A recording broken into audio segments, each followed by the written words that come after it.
Syndicate বর্তমান সরকার ভাঙতে পারেনি, সে ক্ষমতা নেই।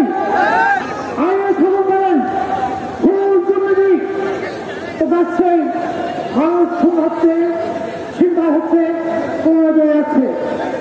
এই অবস্থায় এই দেশের অবস্থিতে সেনা ভারতে বসে ভারতের কথা বলেন আমাদের স্বতন্ত্র আমাদের স্বাধীন সমর্থ আর হুমকির সম্মুখে। প্রিয় ভাই বোনেরা, আপনারা বলুন, আমরা অন্তত বলতে চাই, আওতাবাসী লক্ষ্য করবেন না। আমাদের দেশের থেকে সমস্যা, এই সমস্যার সমাধান করে একমাত্র উপায় হল জাতীয় সংসদ নির্বাচন।